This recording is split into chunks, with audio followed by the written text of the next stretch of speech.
আসসালামু আলাইকুম। আপনারা সবাই কেমন আছেন? আশা করি ভালো আছেন। আলহামদুলিল্লাহ আমি ভালো আছি। তো প্রতিদিনের মতো আরেকটা ব্লগ নিয়ে আমি হাজির হয়ে গেলাম। তো আপনারা সবাই জানেন আমার মোবাইলটা একটু সমস্যা হইতেছে, আমি কেউ লাইক কমেন্ট করতে পারতেছি না। আর যারা আগের বন্ধু মানে আগের বোনেরা আছেন তারা সবাই জানেন যে আমার মোবাইলের সমস্যা। আর যারা নতুন তারা হয়তো বা জানেন না, সেজন্য হয়তো বা ভাবেন যে আমি ফলো দিতেছি, সে ফলো ব্যাক করে না, হয়তো বা কমেন্ট করে না, এই ধরনের কিছু ভাবতে পারেন। তো আপনাদের উদ্দেশ্যে বলি, আমি এটা আমার ইউটিউব থেকে সমস্যাটা হয়, ঠিক আছে? এটা আমার সমস্যা না, ইউটিউব থেকেই কমেন্ট করতে দেয় না, ঠিক আছে? হ্যাঁ দেয় 1 ঘন্টা সময়, 2 ঘন্টা সময়। আপনারা বলেন 2 ঘন্টা সময়ে কি প্রত্যেকটা মানুষ দেহা আমার দ্বারাই সম্ভব? বলেন, সবারটা তো দেখা পরে কমেন্ট করতে হয়। আমি তো আন্তাজে কমেন্ট করে আসতে পারবো না, ঠিক না? আন্তাজের উপরে কিন্তু কোনো ভালো কমেন্ট করা যায় না, ঠিক আছে? আর একে তো মনে করেন যে আমি আগে সব দেখে রাখি, যখন টাইম আসে তখন খালি সবাই কমেন্ট করে দিই। কিন্তু আপনাদের প্রত্যেক জনের ভিডিও আমি দেখতেছি না এমন না, সবারটাই দেখতেছি। কিন্তু আমার মোবাইলটা সমস্যা, এটা আমার না, ইউটিউব থেকে সমস্যা। তো হয়তো বা অনেক পুরান বলবেন, কিন্তু আপনি ছাড়েন কেন? আপনি নিজেরটাই ছাড়েন না, ঠিক না? আমি ছাড়ি এজন্যই, এটা আমার কাজ। আর এখানে সবসময় ভিডিওটা দেওয়া এটা আমার একটা দায়িত্ব, ঠিক আছে? সেজন্য আমি ছাড়ি। হয়তো বা ভিউ আসবো সেজন্য ছাড়ি। ভিউ কিন্তু কমেন্টের উপরে নির্ভয় না। আপনারা যদি 20টা কমেন্টও করেন, সেই 20টা কমেন্টের উপরে কিন্তু ভিউ আসবে না। ভিউ আসবে একমাত্র ইউটিউবের মেজাজ। যদি ইউটিউবের মন চায় আপনার 100তে দিবে, আর মন না চাইলে 5ও দিবে না ভিউ, ঠিক আছে? যতই করেন, মানে কোনটাতে যে ভিউ আসবে, আপনি কোন ভিডিওটা থেকে, এটা আপনি নিজেও বুঝতে পারবেন না, ঠিক আছে? ইউটিউব কি জানেন, কিছু ভালো খায় কিছু খারাপও খায়, আছে না? সেই জাতের মতন কিছু মানুষ আছে, দেখবেন যে আপনি গরম ভাত দিলেন, আপনি প্রশংসা করবো না, তো খারাপ ভাত দিলেন পচা ভাত, সেটা খাই বলবো ও সেরকম মজা হয়েছে। ইউটিউব হচ্ছে সেরকম, ঠিক আছে? আপনি অনেক ভালো ভালো দিবেন, এখানে কিন্তু ভিউ আসবে না, ওয়াচ টাইম তো বলতেই আসে না, একদম কেউ দেখেই না, ঠিক আছে? কিন্তু এজন্য আমার কিন্তু দুঃখ নাই, আমাকে যদি কেউ নাও দেখে তো আমার কষ্ট নাই, কেননা আমি আমার নিজের কিছু কিছু স্মৃতি রাখার জন্য আমি এটা করতেছি, ঠিক আছে? এই ক্যামেরা বন্দিগুলো করতেছি যেন আমার কিছু স্মৃতি থাকে, আমি যেন বাড়ি থেকে কিন না কিন সময় দেখে বলতে পারি যে না, এত পরিশ্রম, এত কষ্ট, এত স্ট্রাগল আমি করে আসছি, ঠিক আছে? যেন আমি আমার নিজেকে দেখে দেখে বলতে পারি যে কত কষ্ট নিয়ে আমি করছি। অন হয়তো বা কষ্ট করতেছি, আমার শরীরে সইতেছে, ঠিক আছে? আমি একটা মেয়ে মানুষ, অন সব কষ্ট সইতেছে। কিন্তু একটা দিন আসবো তখন এইগুলো দেখলে তখন মনে হইব যে কত কষ্টই না আমি করছি, ঠিক আছে? আমার কষ্টগুলো তো আপনারা বুঝবেন না। আপনারা হয়তো বা ভাবেন যেটা অনেক সহজভাবে ঘুরে ফেলছে, না, এই এতটুকু জায়গায় পরিষ্কার করতেও আমার কিন্তু অনেকখানি সময় লাগছে। আবার আপনাদেরকে দেখাবো সেই জন্য অনেক রিস্ক নিয়েও দেখানো লাগতেছে, ঠিক আছে? মানে আমি যেহেতু আমি ক্যামেরা বন্দি করবো, আমি তো বলছি এটা তো করবো অবশ্যই, ঠিক না? তো এটা চেষ্টা করে তো করা লাগে। একটা হাতে দইরে পরে আরেকটা হাত দিয়ে এটা ক্যামেরা বন্দি করছি, এটা কষ্ট না? অবশ্যই কষ্ট।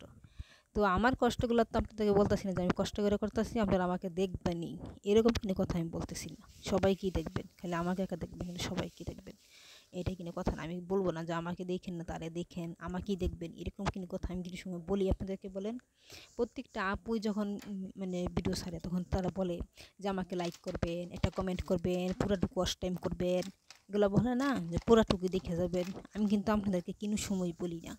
কেন বলি না জানেন? আমি জানি আপনারা আমাকে যথেষ্ট পরিমাণে ভালোবাসেন। যদি ভালো না বাসতেন আমাকে ফলোই দিলেন না, ঠিক আছে?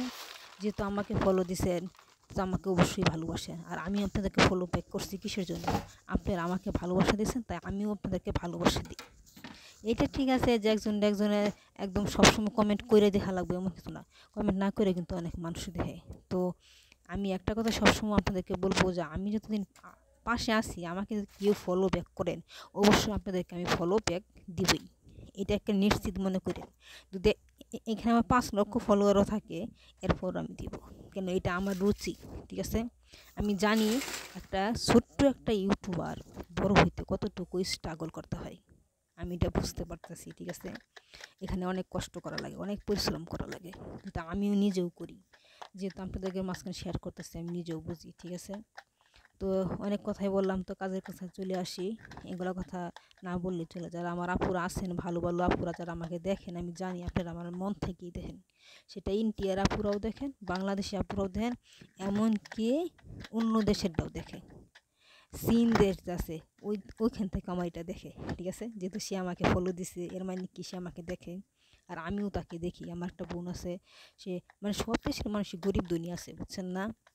তো ওই কাগজ টুকায় এরকম মানে কাগজ টুকায় টুকায়া পরে নিজের বাড়িতে কাজ করে, গৃহস্থী কাজের মতো করে, মুরগি পালে, এগুলা হাঁস মুরগি পালে, ঠিক আছে? অনেক ভালো লাগে আমার কাছে। আসলে বিদেশিরা যে হাঁস মুরগি পালে এটা আমি জানতামই না, ঠিক আছে? আসলে মোবাইলের সাহায্য অনেক কিছুই দেখলাম, ঠিক আছে? অনেক কাজের প্রতি অভিজ্ঞতা নেওয়ার চেষ্টা করি। অভিজ্ঞতা হচ্ছে সবচেয়ে বড় জিনিস। সব এমন কিছু করবেন, আপনি এমন কিছু দেখাবেন যেন আপনি ধারাতে আরেকটা মেয়ে শিখতে পারে, ঠিক আছে? শিক্ষাজনক জিনিস দেখানো উচিত আমি মনে করি। আমার কাছে শর্টটা বেশি একটা পছন্দ না, আমি নিজে বেশি একটা দিই না, ঠিক আছে? যেহেতু আমি এখানে কাজ করি, অনেক শর্ট দিতে সব কিছু দিতে টাইম লাগে, ঠিক না? তো আমি সারাদিন যা করি আপনাদের মাঝখানে তাই শেয়ার করি। আবার সবটুকু না, অর্ধেক শেয়ার করি। সবটুকু আপনার জীবনও দেখবেন না, এটাই তো সবটুকু দেখবেন না। তো এরপর আপনাদের কৃতজ্ঞতার আমার কিনু শেষ নাই, অনেক ভালোবাসা আপনাদের প্রতি আমার মনে থাকে।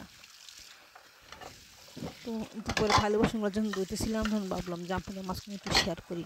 থালি বাসন অনেক দিন ধরে ধোয়া শেয়ার করা হয় না। আসলে কি জানেন, আমার এত থালি বাসন হয় তখন আর শেয়ার করতে মন চায় না। মন চায় আমি তাড়াতাড়ি করি, তাড়াতাড়ি করি, মানে সারাটা দিন খালি বলি তাড়াতাড়ি করি, এত তাড়াতাড়ি করার চেষ্টা করি, এরপরও না সময় যে কীভাবে চলে যান নিজেও জানি না, ঠিক আছে? এমনি তো ছোটো দিন, শীতের দিন তো ছোটোই থাকে, ঠিক না?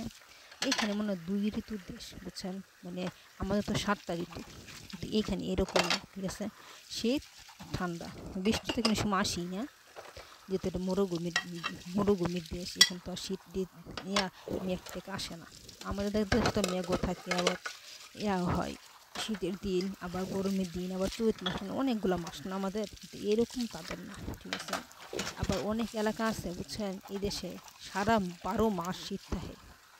ওই এলাকায় পড়ি নাই, আল্লাহ বাঁচাইছে, ঠিক আছে? ওই এলাকায় পড়লে আমি একদম মারা গেলাম হলে। আমি শীত একদম সহ্য করতে পারি না, ঠিক আছে?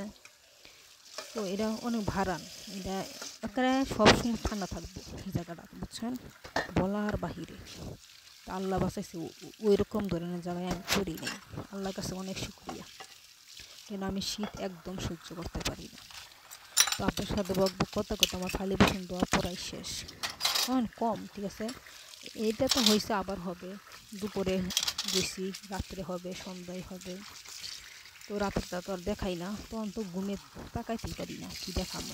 দেখেন না আপনারা, আমি যখন বয়স দিই আমার অবস্থাটা কী হয়। আমার ওখানে ঘুম পাইতেছে হলে সৌদি আরব টাইম কয়টা বাজে? 8টা 9টা বাজে গেছে গা, 9টা বাজে। তো এই টাইমে আমি আপনাদের মাঝখানে একটু শেয়ার করি, যেহেতু আমি কাজগুলো শেষ করছি। তো এটা একটা এডিটিং করে থুয়ে দিই পরেরটা পরে, ঠিক আছে?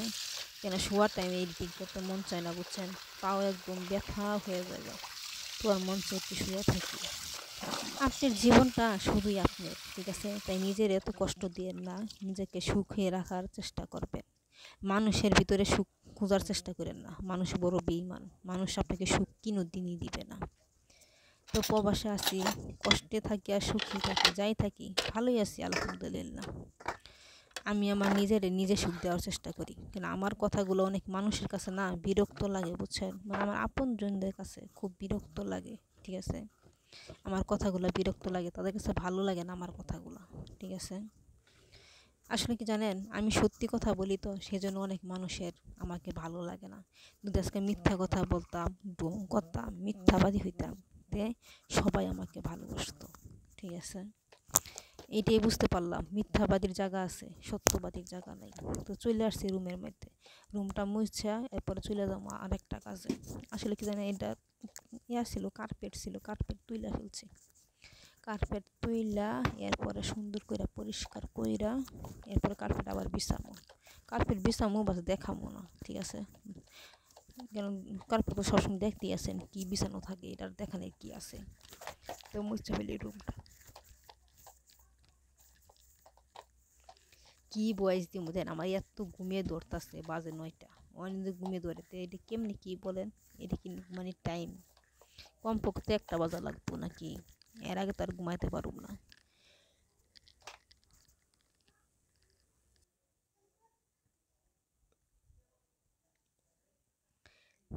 সবাই ভালো থাকেন।